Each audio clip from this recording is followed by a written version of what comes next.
یا ایہا الذین آمنوا، اے ایمان والو، اللہ کا پیغام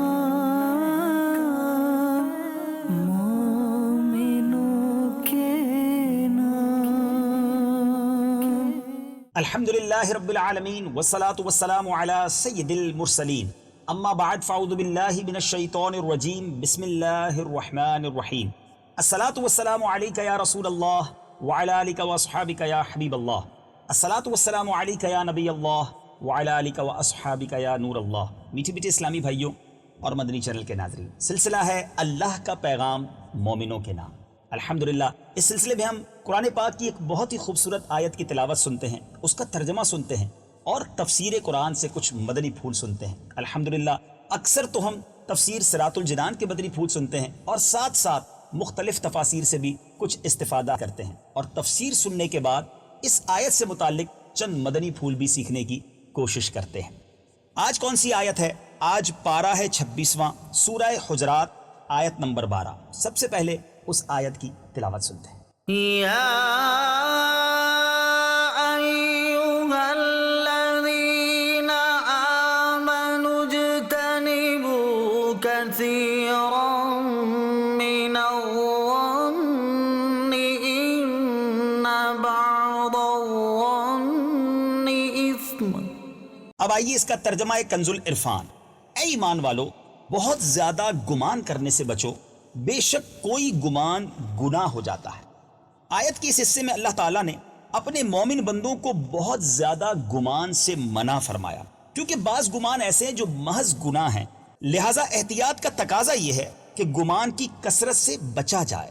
علامہ عبداللہ بن عمر بیضاوی رحمۃ اللہ تعالی فرماتے ہیں، یہاں آیت میں گمان کی کثرت کو مبہم رکھا گیا ہے تاکہ مسلمان ہر گمان کے بارے میں محتاط ہو جائے اور غور و فکر کرے، یہاں تک کہ اسے معلوم ہو جائے کہ اس گمان کا تعلق کس صورت سے ہے، کیونکہ بعض گمان واجب ہیں، بعض حرام اور بعض مباح ہیں۔ آئیے اب سنتے ہیں گمان کی اقسام کتنی ہیں۔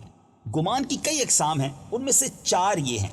نمبر 1 واجب، جیسے اللہ تعالیٰ کے ساتھ اچھا گمان رکھنا۔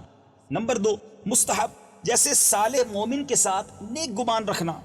نمبر 3 ممنوع، حرام، یعنی جیسے اللہ تعالیٰ کے ساتھ برا گمان رکھنا اور یوں ہی مومن کے ساتھ برا گمان رکھنا۔ اور نمبر 4 جائز، جی ہاں کچھ گمان جائز بھی ہیں، جیسے فاسق کے معلن کے ساتھ، اعلانیہ گناہ کرنے والے کے ساتھ ایسا گمان کرنا جیسے افعال اس سے ظہور میں آتے ہوں۔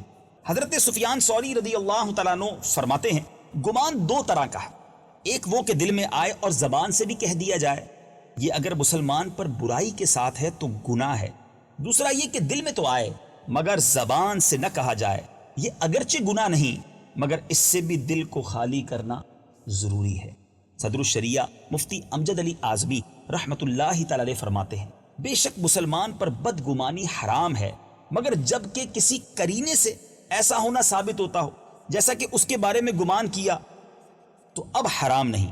مثلا کسی کو شراب خانے کی بھٹی میں شراب خانے میں آتے جاتے دیکھا تو اب شراب خور گمان کیا تو یہ گناہ نہیں ہے، کیونکہ یہاں قصور شراب کی بھٹی میں شراب خانے میں آنے جانے والے کا ہے، کیونکہ اس نے موضع تہمت یعنی تہمت لگنے کی جگہ سے کیوں اجتناب نہ کیا، ایسی جگہ وہ کیوں گیا، اس کی وجہ سے ایسے شخص پر گمان اگر کوئی کرتا ہے تو وہ گناہگار نہیں۔ صدر الافاضل مفتی نعیم الدین مراد آبادی علیہ رحمۃ اللہ الہادی فرماتے ہیں، مومن صالح کے ساتھ برا گمان ممنوع ہے۔ اس طرح اس کا کوئی کلام سن کر فاسد مراد لینا، باوجود یہ کہ اس کے دوسرے صحیح معنی بھی موجود ہوں اور مسلمان کا حال اس کے موافق ہو، یہ بھی گمان بد میں داخل ہے۔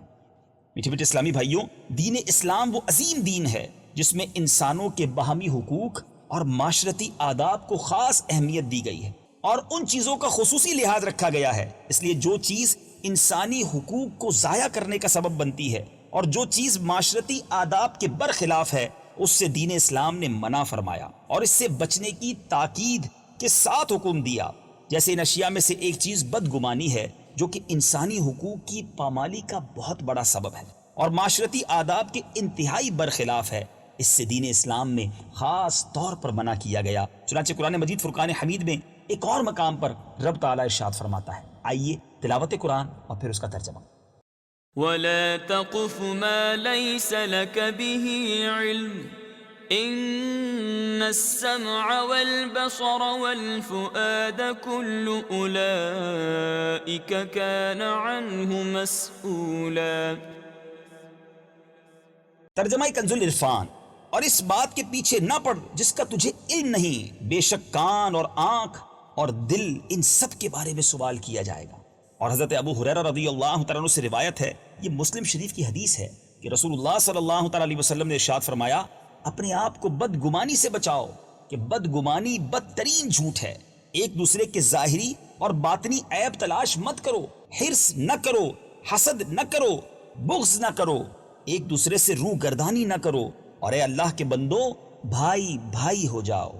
میٹھے میٹھے اسلامی بھائیوں، کچھ تفسیر قرآن سے مدنی پھول لیے، اب آئیے تفسیر تو مکمل ہوئی، چند مدنی پھول، چند وہ باتیں کہ جو بدگمانی کے ذریعے ہمارے نقصانات ہو رہے ہیں، کچھ دینی نقصانات اور کچھ دنیاوی نقصانات کے بارے میں بتاتا ہوں تاکہ ہمیں مزید احساس ہو، اس عادت سے ہمیں چھٹکارا نصیب ہو۔ اب نمبر 1، اب چند نقصانات سنتے جائیے اور غور کرتے جائیے کہ کیا اب بھی دل میں مسلمانوں کے لیے بدگمانی رکھنی ہے۔ پہلا نقصان، جس کے بارے میں بدگمانی کی، اگر اس کے سامنے اس کا اظہار کر دیا تو اس کی دل آزاری ہو سکتی ہے، اور شرعی اجازت کے بغیر مسلمان کی دل آزاری حرام ہے۔ دوسرا نقصان، اگر اس کی غیر موجودگی میں کسی دوسرے کے سامنے اپنے برے گمان کا اظہار کیا تو یہ غیبت ہو جائے گی اور مسلمان کی غیبت کرنا حرام ہے۔ تیسرا نقصان، بدگمانی کرنے والا محض اپنے گمان پر صبر نہیں کرتا بلکہ وہ اس کے عیب تلاش کرنے میں لگ جاتا ہے، اور کسی مسلمان کے عیبوں کو تلاش کرنا ناجائز اور گناہ ہے۔ نمبر 4، بدگمانی کرنے سے بغض اور حسد جیسے خطرناک امراض پیدا ہو جاتے۔ یہ تو ہو گئے دینی نقصانات، اب کچھ دنیاوی نقصانات بھی سن لیں۔ بدگمانی کرنے سے دو بھائیوں میں دشمنی پیدا ہو جاتی ہے، ساس اور بہو ایک دوسرے کے خلاف ہو جاتے ہیں، شوہر اور بیوی میں ایک دوسرے پر اعتماد ختم ہو جاتا ہے، اور بات بات پر آپس میں لڑائی رہنے لگتی ہے، اور آخر کار ان میں طلاق اور جدائی کی نوبت آ جاتی ہے۔ بھائی اور بہن کے درمیان تعلقات ٹوٹ جاتے ہیں، اور یوں ایک ہنستا بستا گھر اجڑ کر رہ جاتا ہے۔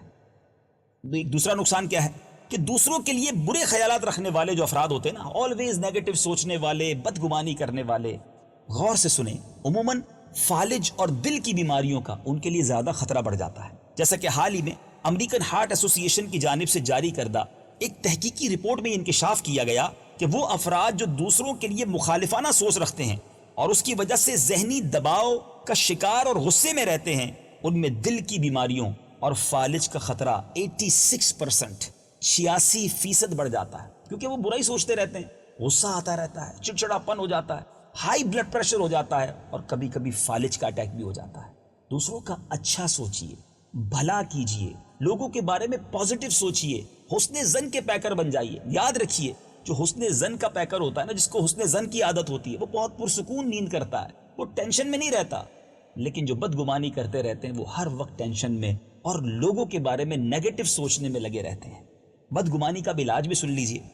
احیاء العلوم میں امام محمد بن محمد غزالی علیہ رحمۃ اللہ الوالی فرماتے ہیں، شیطان آدمی کے دل میں بدگمانی ڈالتا ہے، تو مسلمان کو چاہیے کہ وہ شیطان کی تصدیق نہ کرے اور اس کو خوش نہ کرے، حتیٰ کہ اگر کسی کے منہ سے شراب کی بو آ رہی ہے تو پھر بھی اس پر حد لگانا یعنی شرعی سزا قائم کرنا جائز نہیں، کیونکہ ہو سکتا ہے اس نے شراب کا گھونٹ پی کر کلی کر دی ہو، یا کسی نے جبرن اس پر ظلمن سختی کر کے اسے شراب پلا دی ہو، اور اس کا احتمال ہے تو وہ دل سے بدگمانی کی تصدیق کر کے شیطان کو خوش نہ کرے۔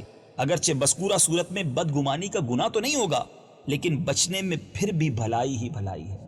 اللہ کرے کہ ہم نیگیٹو سوچنے والوں میں سے نکل کر، منفی سوچ سے نکل کر پازیٹیو یعنی مثبت سوچ والے بن جائیں۔ آپ ناظرین ذرا غور کیجئے نا، نارملی ہمارا کتنا بدگمانی کا ذہن مسلمانوں کا بنتا جا رہا ہے۔ کسی کو فون کرتے ہیں، اگر وہ فون نہیں اٹھاتا، پہلا خیال جو دل میں آتا ہے وہ کیا ہے؟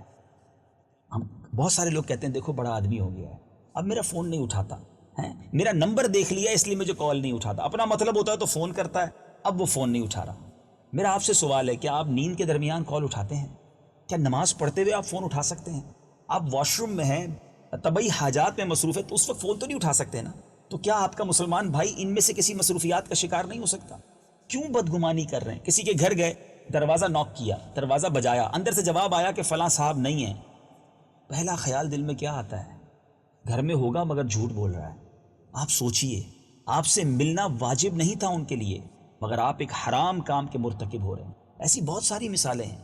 ہم بہت سارے لوگ بس نیگیٹو ہی سوچتے رہتے ہیں، کسی کے بارے میں غلط ہی سوچتے رہتے ہیں۔ ایسا نہ کریں، بدگمانی حرام، جہنم میں لے جانے والا کام ہے۔ آج قرآن پاک کی اس خوبصورت آیت سے بہت خوبصورت سبق ملا ہے۔ میں یہاں ایک مدنی مشورہ بھی دینا چاہوں گا، چونکہ ہمارا یہ پروگرام، ہمارا یہ سلسلہ تو بڑا مختصر ہوتا ہے۔ آپ ایک بہت خوبصورت رسالہ مکتبۃ المدینہ کا ہے جس کا نام ہی بدگمانی ہے، اسے ضرور پڑھیے۔ تو اس کے بہت ساری مثالوں کے ذریعے میں سمجھایا گیا ہے کہ ہم کہاں کہاں بدگمانی کر جاتے ہیں اور حرام کام میں شامل ہو جاتے ہیں۔ اللہ مجھے بھی محفوظ فرمائے، آپ کو بھی اس برے کام سے محفوظ فرمائے۔ مدنی چینل دیکھتے رہیے۔ اگلے سلسلے اللہ کا پیغام مومنوں کے نام میں ایک اور پیاری آیت، اس کا ترجمہ اور تفسیر قرآن کے چند مدنی پھول لے کر حاضر ہوں گے۔ صلو علی الحبیب صلی اللہ تعالی علی محمد صلی اللہ علیہ وسلم۔ یا ایہا الذین آمنوا، اے ایمان والو، اللہ کا پیغام